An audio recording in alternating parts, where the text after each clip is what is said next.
अस्सलामुअलैकुम, कैसे हैं आप सब लोग। तो यहाँ पर आज मैं है दोपहर में खाना गर्म कर रही थी। तो ये खाना वो है जो हमारी नंद ने हमें दिया था। तो कल बिरयानी तो हमने गर्म करके खा ली थी, लेकिन कौरमा और ये गाजर का हलवा रह गया था। और 2 कबाब कल खा लिए थे, 2 कबाब आज हमने फ्राई कर लिए हैं देसी घी डालकर। और ये जो गाजर का हलवा है ना, इसमें थोड़ा मुझे घी भी कम लग रहा था और थोड़ा मीठा भी कम था। तो मैंने कहा चलें घी और शक्कर डाल के इसको फिर दोबारा से हम भून लेते हैं। ऐसे गर्म भी हो जाएगा ये और ज़्यादा लज़ीज़ हो जाएगा। तो मैंने बस इसमें घी और थोड़ी-सी शक्कर डाली है। मतलब मुझे जो था ना, मुझे और मेरे हस्बैंड को थोड़ा फीका-फीका भी लग रहा था और थोड़ा घी भी कम था। तो इस वजह से घी और शक्कर डाल के मैं इसको दोबारा से गर्म कर लूँगी। साथ-साथ हमारे कबाब भी फ्राई हो रहे हैं। देसी घी डालकर मैंने इनको भी गर्म कर लिया था और कौरमा भी गर्म करने को रख दिया था। और आज मैंने रोटी नहीं बनाई थी क्योंकि कौरमे के साथ जो है ना, वो तंदूरी जो रोटी होती है वो अच्छी लगती है। तो मैंने हस्बैंड से कहा था कि वो आप तंदूरी रोटी ले आइए, तब तक मैं ये सालन गर्म कर रही हूँ और हलवा दोबारा से भून रही हूँ। तब तो फिर मैं लगा लूँगी दस्तरखान और फिर हम खाएंगे ये सारा खाना। तो अब ये है शाम के लगभग 8 बजे का टाइम। तो ये मैं चली गई थी अपनी सिस्टर के घर, जो मेरी दिल्ली में सिस्टर रहती है। वो इस वक्त यहीं पर आई हुई है हमारी सिटी में, क्योंकि उसका हमारी मतलब इस सिटी में भी एक घर है जहाँ पर सब लोग उसके ससुराल के लोग रहते हैं। तो यहाँ पर सब लोग इस टाइम आए हुए हैं।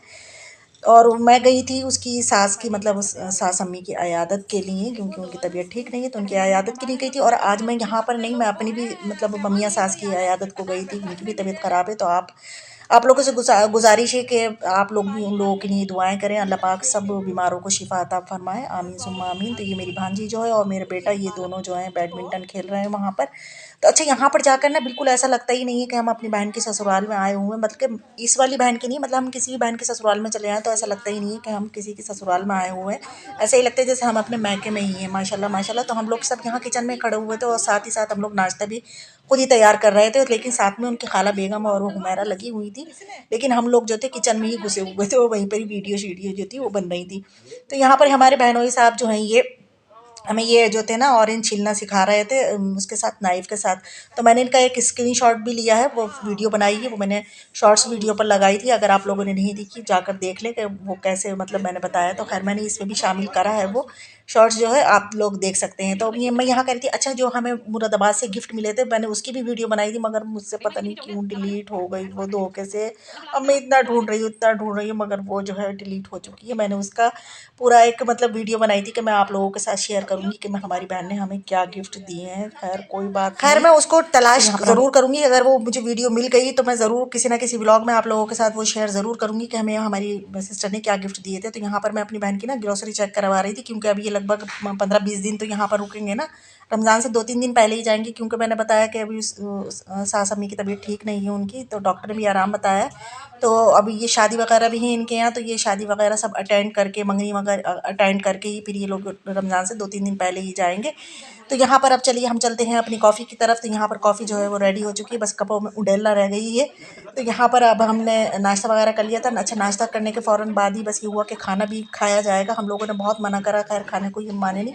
खैर घर में जो बना हुआ था आलू गोश्त वो भी रखा, और कुछ बाज़ार से रेडीमेड खाना ले आए थे हमारे बहनोई साहब। तो उन्होंने हमें खाना खिलाकर ही हमारे घर रवाना करा। मैथिली में मेरी अम्मी भी आई हुई थी और मेरी छोटी सिस्टर भी आई हुई थी। बड़ी वाली सिस्टर नहीं आई थी, वो उनको भी अक़ीक़े में जाना था, नहीं तो वो भी आती उनको इयादत करने अम्मी के लिए। लेकिन वो फिर किसी दिन और आएंगी। तो यहाँ पर अब हम लोग जो थे वो घर जाने के लिए निकल चुके थे। यहाँ हम दरवाजे में आ चुके थे, और दरवाजे में आने के बाद भी हम लोगों ने इतनी बातें करी, इतनी बातें करी कि 5-10 मिनट हम लोग लगा ही देते हैं चलते चलते भी। तो यहाँ पर खैर बातें करते कराते मतलब ही हू हा हू ये होता ही रहता है चलते चलते। तो यहाँ पर खैर हमने कर लिया इन लोगों को अल्लाह हाफिज़, और हम जल्दी ही हमारे बहनों साहब जो हैं हमारी अम्मी को लेकर जा रहे हैं रिक्शा कराने के लिए, और हमें भी करा कर देंगे सबको। तो हमें उन्होंने रिक्शा कराएं और फिर हमें रवाना कर दिया हमारे घरों के लिए। यहाँ पर हमें लगभग शायद 10 साढ़े 10 बज चुके थे। तो खैर आया बहुत मज़ा, क्योंकि लगता ही नहीं है कि हम किसी गैर घर गए या ससुराल में गए। को कुछ ऐसा नहीं लगता है, ऐसा ही लगता है जैसे अपने हम अम्मी के घर ही आए हुए हैं। जैसे मैके में होती हैं बेटियां, ऐसा ही लगता है। तो यहाँ पर अब रिक्शा जो है उन्होंने रोक ली है, 2 रिक्शा, एक अम्मी अम्मी के लिए और बहन के लिए, और एक मेरे लिए और मेरे बच्चों के लिए। तो बस हम रिक्शा में बैठेंगे। और यहाँ पर हमने अपनी भांजी साहिबा से कहा है कि ज़रूर ज़रूर ज़रूर आना, क्योंकि पिछली बार भी आई थी तो हमारे घर नहीं आ पाई थी।